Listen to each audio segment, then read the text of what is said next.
जय श्री राम। शंखनाद में आपका स्वागत है। महाराष्ट्र में चुनावी नतीजों के बाद अघाड़ी में रोज नए नए दृश्य देखने को मिल रहे हैं। ऐसे दृश्य जो चुनाव से पहले कल्पना करने भी मुश्किल थे, वो अब सामने दिखाई पड़ रहे हैं। एक तरफ उद्धव ठाकरे देवेंद्र फडणवीस से मिल रहे हैं, उनके हाथ पैर जोड़ रहे हैं, अपने बेटे के राजनीतिक भविष्य को बचाना चाहते हैं, सेटल करना चाहते हैं। और दूसरी तरफ शरद पवार उनसे भी एक कदम आगे बढ़कर सीधे पीएम मोदी से मिल रहे हैं। पीएम मोदी से जाकर अपनी बेटी के लिए, अपनी पार्टी के लिए गुहार लगा रहे हैं। शरद पवार को भी चिंता वही है जो उद्धव ठाकरे को है, बेटी की चिंता, परिवार की चिंता। लेकिन शरद पवार पर दबाव कुछ अलग तरह के हैं, उनकी स्थितियां थोड़ी अलग तरह की हैं, तो शरद पवार के तरीके भी अलग हैं। इसीलिए वो सीधे पीएम मोदी से मिले। संसद में जो पीएम मोदी का कार्यालय है, वहां पर शरद पवार पहुंचे थे। वहां पर अनार की एक पेटी लेकर गए, क्योंकि अपने साथ पश्चिमी महाराष्ट्र में फलटण के 2 किसान लेकर गए थे जो कि अनार की खेती करते हैं। वहां पर पीएम मोदी के साथ काफी देर उन्होंने बात की और उसके बाद जब वो बाहर आए और मीडिया से बातचीत हुई तो उन्होंने कहा कि मैं अनार के किसानों की समस्याओं पर बात करने गया था, उनके मुद्दे उठाने गया था। अब देखिए, कारण तो बताना ही पड़ता है मीडिया को, पर ये जरूरी नहीं कि आप हर बार असली कारण ही बताएं। तो वो एक आवरण लेकर गए थे, क्योंकि वहां मसला अनार के किसानों का नहीं था, वहां तो मसला अपने परिवार का था, अपनी बेटी का था। क्योंकि शरद पवार इस वक्त दोहरे दबाव से जूझ रहे हैं। एक दबाव जो उनके और उनकी बेटी के राजनीतिक भविष्य का है, और दूसरा दबाव शरद पवार के परिवार का है। क्योंकि जो परिवार चुनाव से पहले शरद पवार के पीछे नजर आ रहा था, जो भतीजे, जो बहू पीछे नजर आ रही थी, वो अब जो है खिसक कर अजीत पवार के पीछे चले गए हैं और शरद पवार अकेले पड़ गए हैं। उनकी पार्टी में जिस तरह से धराशायी हुई है, जो विधानसभा चुनाव में मात्र 10 सीटों पर आकर सिमट गई है, अब शरद पवार के लिए आगे बड़ा संकट खड़ा हो गया है। क्योंकि हाल के समय में अभी उनकी पार्टी की तरफ से जहां सांसद और विधायक वो एनडीए और महायुति का हिस्सा बनने के लिए बार बार कह रहे हैं, ये दबाव डाल रहे हैं। बीजेपी के नेताओं ने ये तक कहा है कि शरद पवार के सांसद उनके संपर्क में हैं, और है भी, हो भी क्यों ना 9 सांसद हैं, शरद पवार जो है फैसला नहीं ले पा रहे, तो उन्हें अपने राजनीतिक भविष्य की चिंता हो रही है। लेकिन इन सब से भी ज्यादा बड़ा दबाव उनके परिवार का है, और उनका परिवार अजीत पवार के साथ अब विलय करने की मांग कर रहा है। सुनंदा पवार ने मीडिया में खुले शब्दों में ये कहा कि दोनों परिवारों को एक हो जाना चाहिए। दोनों परिवार जो है पीढ़ियों से सुख दुख में साथ है, राजनीति अलग है, लेकिन परिवार को साथ होना चाहिए।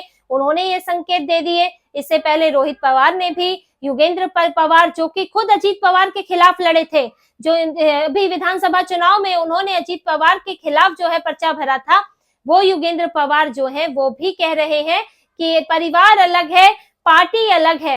जब अजीत पवार शरद पवार के जन्मदिन पर पहुंचे थे, वहां पर उन्होंने बधाई दी। शरद पवार का ऐसे भी सार्वजनिक तौर पर वो सम्मान करते हैं, कभी उन्होंने उनसे उनका झगड़ा नहीं है। उनका झगड़ा है पार्टी की कमान किसे मिलेगी, क्योंकि शरद पवार अपनी बेटी सुप्रिया सुले को कमान देना चाहते हैं, और अजीत पवार को लगता है कि वो महाराष्ट्र की राजनीति में पार्टी संभालने में ज्यादा सक्षम है, उन्होंने ज्यादा वक्त दिया है, ज्यादा मेहनत की है।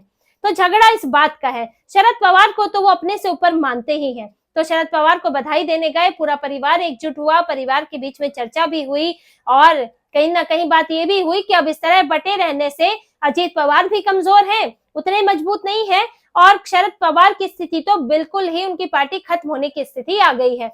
तो यहाँ पर दोनों के लिए, जहां अजीत पवार के लिए थोड़ा नुकसान है, शरद पवार के लिए बड़ा नुकसान है। और साथ ही सुनंदा पवार, रोहित पवार, वो रोहित पवार जिन्हें शरद पवार जो है अपनी तरफ से मुख्यमंत्री उम्मीदवार तक बता रहे थे, अपनी राजनीति से उनकी, अपने करियर से उनकी तुलना कर रहे थे, अपने संघर्ष से उनकी तुलना कर रहे थे, वो रोहित पवार भी यही कह रहे हैं कि परिवार के सदस्यों में कोई मनमुटाव नहीं है। जबकि चुनाव से पहले यही लोग जो है अजीत पवार के खिलाफ बयानबाजी भी कर रहे थे। लेकिन अब जो परिवार है, जो अपना भविष्य देख रहा है कि अब शरद पवार के साथ स्थिति नहीं बनने वाली, वो उतने बुजुर्ग हो गए हैं, सुप्रिया सुले इधर इंटरेस्ट नहीं लेती है, तो फिर ये पार्टी जो है ये वैसे भी अजीत पवार के पास चली जाएगी, विधायक उनके पास चले जाएंगे, और अगर वो ऐसे गए तो हमारी कोई औकात नहीं रहेगी। लेकिन अगर इस तरह विलय करते हैं तो अजीत पवार के साथ जाने पर, सरकार में शामिल होने पर हमें भी कोई ना कोई, हमें महत्व मिल सकता है, कोई पद मिल सकता है, और आगे के लिए भी राजनीतिक भविष्य सुरक्षित हो सकता है।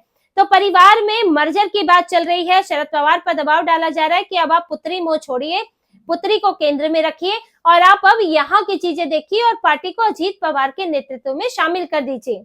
अब शरद पवार इस पर विचार कर रहे हैं, लेकिन बेटी की चिंता तो होती है।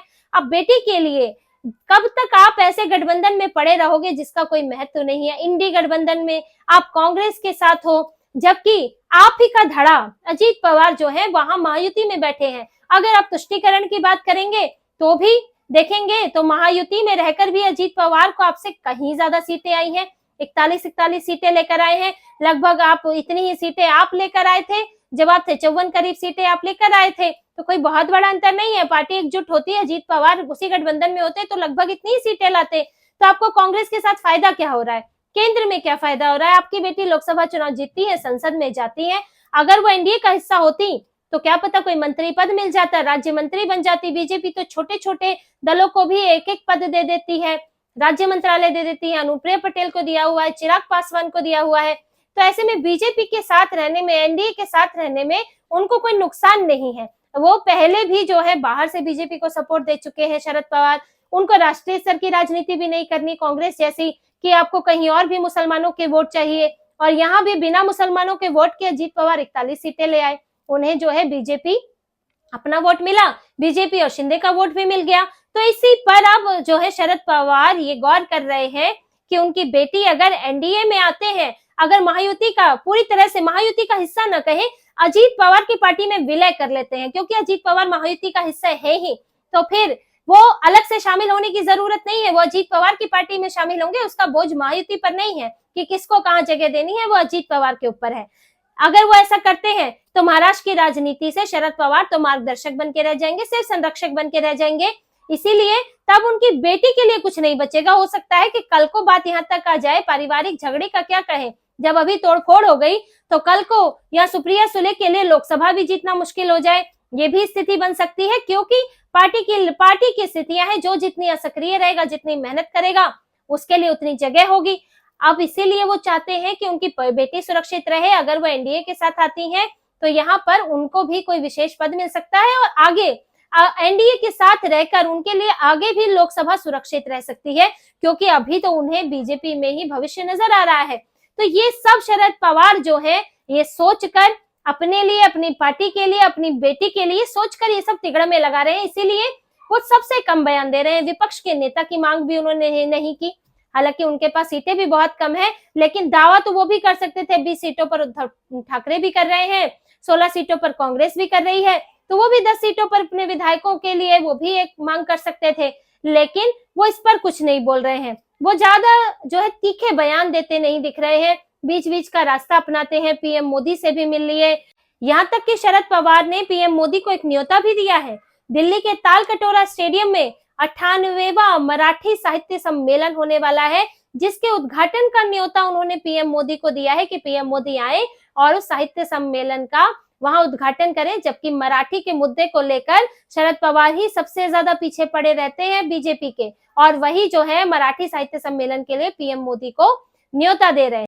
तो शरद पवार इस वक्त इसी उधेड़बुन और इसी मंथन में है कि कैसे अब वो महाराष्ट्र में प्रासंगिक रहे, वो रहे, उनकी बेटी रहे, और अब वो क्या फैसला ले, क्या राजनीति से वाकई विदाई ले ले, संरक्षक की भूमिका में आ जाए। तो कोई बड़ा फैसला अब शरद पवार की पार्टी में होने वाला है। अगर शरद पवार कोई फैसला नहीं लेते हैं तो फिर देखिए उनके विधायक, उनके नेता, उनका जो परिवार है वो ही फैसला ले लेगा, क्योंकि अब शरद पवार तो चुनाव उनके हिसाब से उनके लिए तो है नहीं, वो तो चुनाव लड़ते नहीं, और उनके जो पार्टी के लोग ही अगर चले जाएंगे तो फिर उनके पीछे खड़ा कौन रहेगा। अजीत और उनको धोखेबाज, और जैसे अजीत पवार को कहा गया धोखा देने वाला, परिवार में फूट डालने वाला, कौन कहेगा। तब तो ये अलग ही हो जाएंगे, अकेले पड़ जाएंगे। तो शरद पवार जो है इस वक्त अपने ही परिवार में अलग थलग पड़ते नजर आ रहे हैं, पार्टी में अलग थलग पड़ रहे हैं, और वो ऐसी स्थिति में नहीं आना चाहते हैं जिसमें कि अभी जो उन्हें मिल सकता है वो भी ना मिले, क्योंकि अभी उनके पास फिर भी